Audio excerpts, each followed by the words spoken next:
Olá, e o Personalidades de hoje está aqui num lugar especial. A gente está no feirão das lojas Adelino e aqui comigo está um ídolo de muita gente. Jorge Negrete, tudo bem? Tudo bem, prazer estar com vocês aqui, terra do nosso querido Cássio Garcia, né?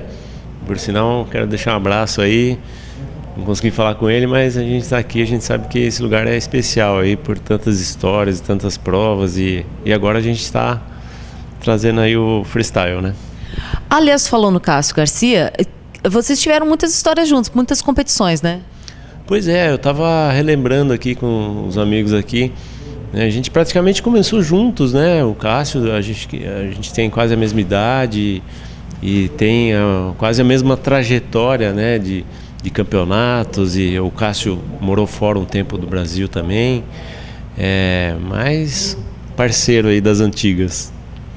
A gente percebeu, nós fizemos uma coletiva contigo, com a tua equipe, e uma coisa que é super claro, assim, que fica pra gente que te vê por 10 minutos, vê características muito marcantes. Uma grande humildade, um equilíbrio muito grande. Tu és uma pessoa assim, muito simples, no bom sentido da palavra. Tu sempre foi assim? Eu costumo dizer que eu sou caipira, né, da roça, né? Bragança Paulista é uma cidade que está muito próxima a São Paulo, mas é uma cidade que ainda tem essa característica do interior, né, de São Paulo. E a minha família também é família simples, que veio do sítio, né? Então a gente puxa bastante o R, né? Porta, né? Porteira então não sei, eu sempre fui assim mesmo e já vem de família, acho. Teus pais eram assim, ou tem essa característica de ser uma pessoa muito humilde, muito valorizando os outros? Isso que a gente percebeu, entendeu? Tu sempre passando para os meninos, dividindo a tua luz. Eu acho que na realidade essa luz, ela tá tudo junto, né? A gente fala direto isso, né? Tudo junto e misturado, né? Porque eu acho que ninguém brilha sozinho, né? Eu acho que quando tem alguém fazendo sucesso é porque tem mais um monte de gente trabalhando por trás que às vezes nem aparece e com certeza esse crédito tem que ser dividido, né? Compartilhado e reconhecido também, né? No caso do Tatá, do Carlos, eles são os melhores, né? Então é importante destacar isso, né? E eu ia até falar uma coisa aqui agora que eu sempre brinco com as pessoas, né? Eu falo, né, que as pessoas falam direto, nossa, esse aí é aquele que faz. Eu falo, mas é tudo dublê. A gente só leva o crédito, né? Tu falaste que nasceu no interior. Como é que era o Negretinho pequenininho? Um terror. Eu sempre fui muito, eu aprontava demais com bicicleta. Eu sempre fui metido com essa coisa de mecânica, montar, desmontar e tu conseguia montar igual? Nem sempre. Desmontar eu era craque, mas montar... eu lembro uma vez que eu não é até mau exemplo de estar falando isso, mas na época a gente pegava o carro lá, né? Meu pai tinha um Opala, né? E uma vez eu quebrei o diferencial do carro. Vou tentar cantar pneu, o carro estava cheio de gente e quebrou o diferencial do carro. Porque eu andava no sítio e tal, né? Aí eu falei, puxa, tô lascado, né? Não tinha dinheiro para arrumar, né? Então eu não podia deixar meu pai saber que eu tinha quebrado essa peça do carro, né? Aí eu mesmo entrei embaixo do carro, desmontei o diferencial, que até hoje eu não entendo como que funciona aquilo, né? Que tá cheio de engrenagem, né? Satélite, caixa satélite. E aí eu comprei todas as peças no ferro velho, né? Naquela época o Opala já tinha um monte no ferro velho. E montei.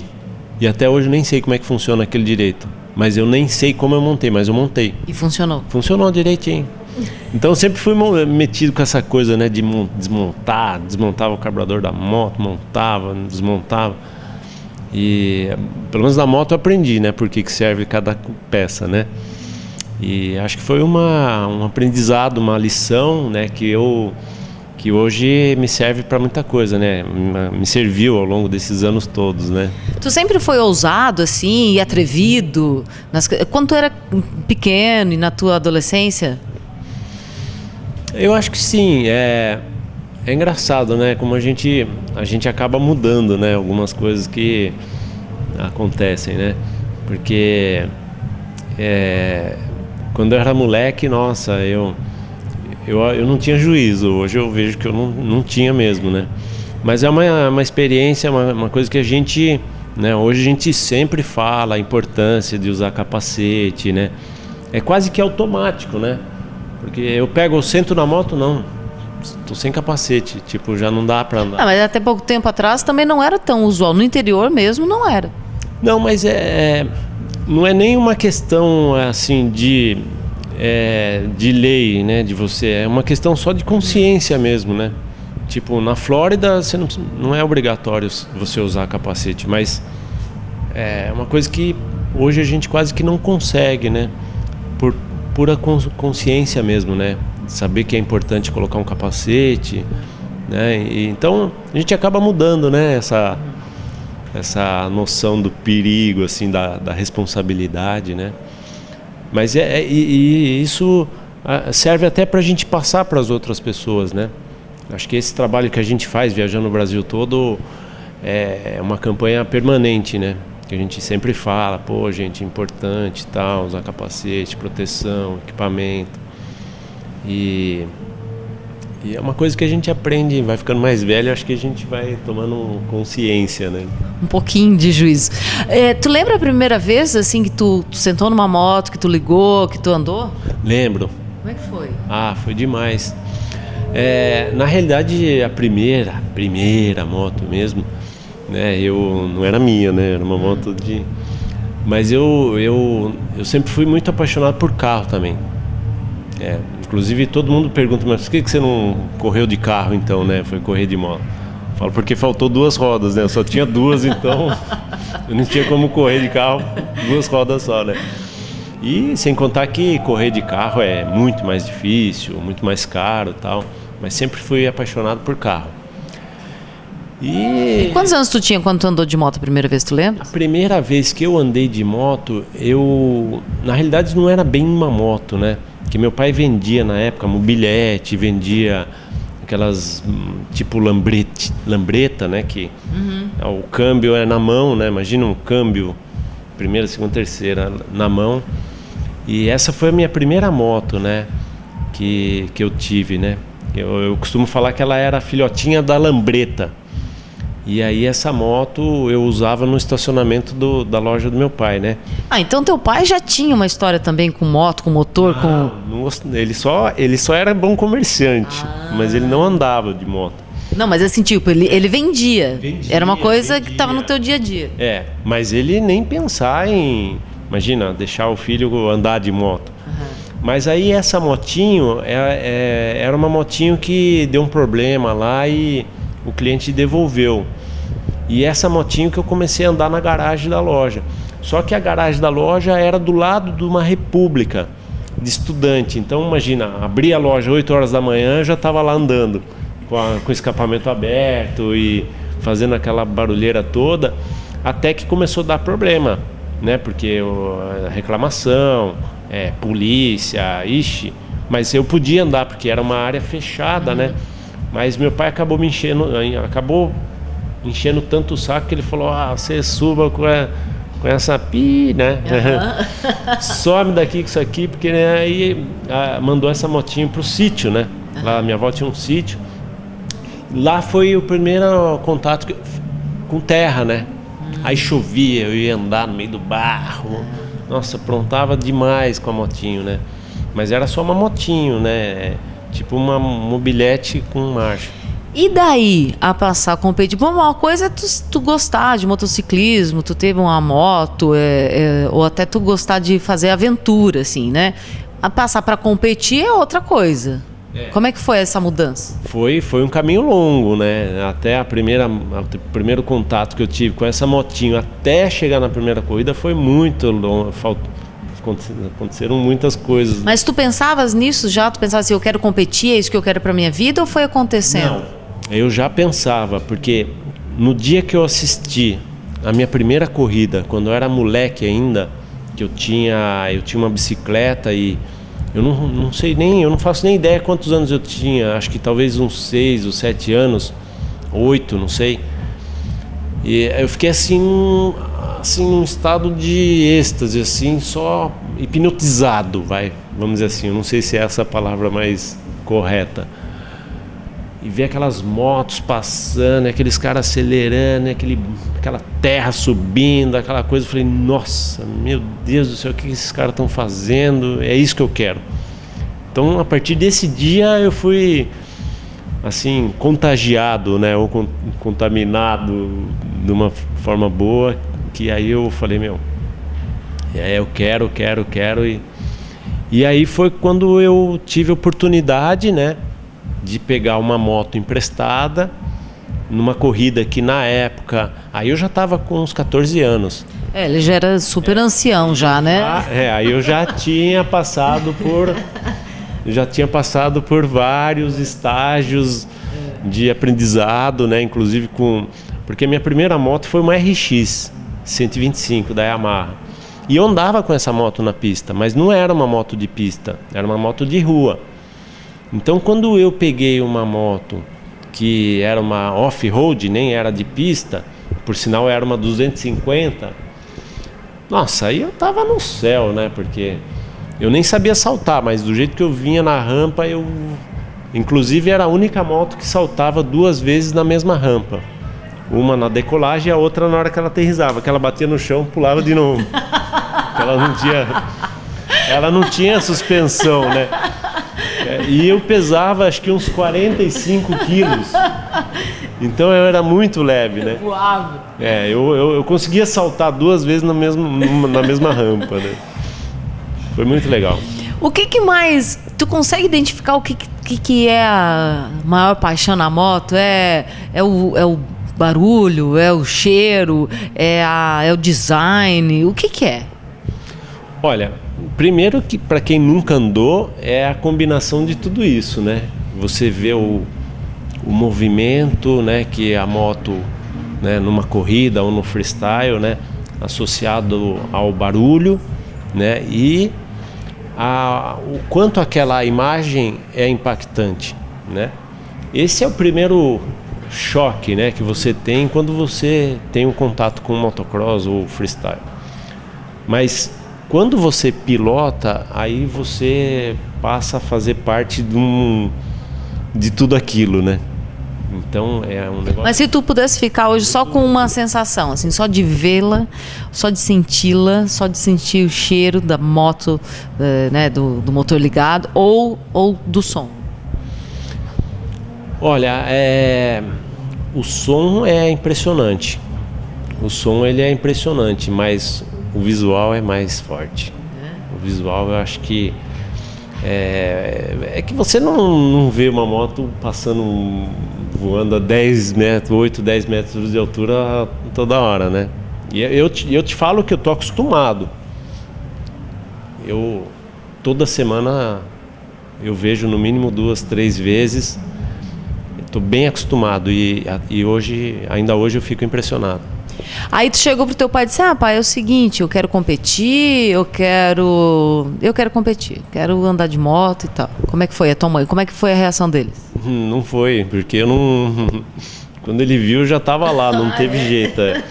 Mas foi muito legal, porque assim, eu falo que eu tive porque pai de piloto, né, tem uma frase que é bem complicada. O pessoal no meio fala que pai de piloto é pior do que mãe de miss. Então, por quê? Justamente pelo envolvimento que o pai tem. Isso é normal, né? Todo pai quer estar lá participando, interagindo e às vezes dando palpite nem sempre muito certo. Então é normal, né? Pai que não tem essa... E meu pai não. Meu pai, o máximo que ele fazia, ele levava um galinho de arruda enroladinho isso aqui para tirar olho gordo, te proteger e tal. Era uma coisa meio que um ritual que ele fazia e nunca... Então, meu pai não teve essa coisa de pedir, porque eu comecei escondido, né? Mas a torcida ali era muito... A torcida que eu falo era um monte de gente falando para ele, né? O Negretinho, nossa, Negretinho, o que é isso? Tem futuro? E aí ele passou a ego do pai falou mais alto nessa hora, né? Mas, puxa, se não fosse meu pai, com certeza eu não teria alcançado aí tudo que eu consegui, né? Por quê? Porque eu precisava daquele empurrão, né? Eu não tinha como... Porque eu usei uma moto emprestada para fazer uma corrida e depois acabou. Então, meu pai me deu a moto, a minha primeira moto, por sinal foi a primeira e única moto que meu pai me deu.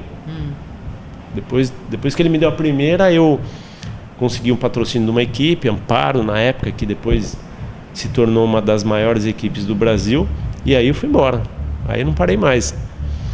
Mas se ele não tivesse comprado aquela primeira moto, que foi uma DT, eu não teria conseguido, né?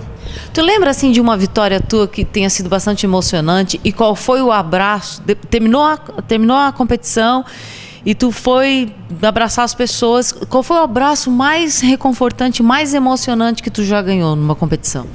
Olha, por incrível que pareça, o primeiro campeonato que eu disputei na minha cidade... Foi numa época que o esporte estava muito em evidência. Tinha 10 mil pagantes na época. Foi um absurdo, assim, de...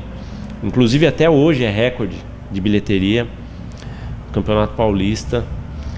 E faltando 2 voltas para terminar a corrida, eu caí, quebrou o guidão da minha moto. E eu sabia que eu tinha chance, eu precisava terminar a corrida numa posição que ainda... dava para... Aí eu levantei e terminei. Levantei, inclusive tem essa imagem, até ver se consigo mandar para vocês. Levantei, eu caí de novo, porque o guidão da moto estava quebrado. Quer dizer, a moto caiu, eu levantei, ela caiu, eu não lembro direito. Levantei e terminei a corrida e fui campeão ainda, com o guidão quebrado. Nossa! Aquilo foi, imagina aquele povo todo que estava ali. Eu nem lembro quem me deu o primeiro abraço, mas ali com certeza todos os abraços foram muito confortantes. Tu já chegou a se machucar assim gravemente? Já, algumas vezes. Por imprudência tua, por inexperiência? Não, imprudência dificilmente, não tenho nenhum histórico assim, né? Mas eu tive uma fratura na perna, que foi, nossa, o tombo foi a queda mais idiota que eu já tive. Quebrei a perna. Então não tem muito... Aliás, os 2 acidentes mais graves que eu tive foram assim, sem explicação. Eu estava voltando para entrar no box, caí, quebrei a perna. O outro, freio, caí, fraturei 6 costelas, tive hemorragia no pulmão, fui parar na UTI e não estava andando no plano. Não tinha nada, não tinha nenhum buraco. Gente, e eu já caí, eu já tive quedas de fechar os olhos, assim, nossa. E não aconteceu nada. Então é muito relativo. Me parece, assim, que quem anda na rua está correndo mais risco do que o cara que está competindo, que está treinando para aquilo, que está fazendo exercício para aquilo, está completamente concentrado. O que tu acha? É relativo, né? Eu acho que se você tem uma cautela, você faz com cuidado, não tem problema. Mas é porque no trânsito tem que tomar cuidado com os outros, né? E é claro que se a gente... Vamos imaginar que se tivesse... Sei lá, quantos milhões tem de motociclistas hoje no Brasil? Se a gente tivesse a mesma quantidade praticando freestyle, eu acho que talvez... Não sei, é difícil falar, né? Os números são diferentes, né? Mas eu diria que o freestyle ou o motocross, o risco... É um risco calculado. Calculado e bem menor do que as pessoas imaginam. Exatamente. Incrível. E na rua tem um fator né, do trânsito, né? Porque o trânsito, né, de uma forma geral, né, você está mais exposto, né? Mas eu diria que quando você utiliza a moto de uma forma prudente, responsável, ela é um excelente meio de transporte, uma excelente ferramenta de trabalho, um instrumento de lazer, então tá bem tranquilo. Tu és um cara bem calmo, super sereno, tal. Mas como é que acontece quando tu tens uma meta, por exemplo, tu tens um campeonato, tu tinhas, né, um objetivo claro, assim. Como é o competidor, Negrete? Eu sou do signo de touro, né? Diz que o touro é muito persistente, né? Então eu quando competia mesmo para valer, eu era muito determinado, né? Mas a primeira coisa que eu aprendi em competição foi a perder. Então quando você sabe perder, eu acho que ajuda você a ganhar. E como é que a gente perde assim e não sai? Pá. Porque faz parte, né? Na vida a gente às vezes tem que perder aqui para ganhar ali e é assim. Eu acho que isso é uma lição que a gente aprende, né? Quando você está envolvido num campeonato, você aprende a andar motocross, você muda o seu conceito, né?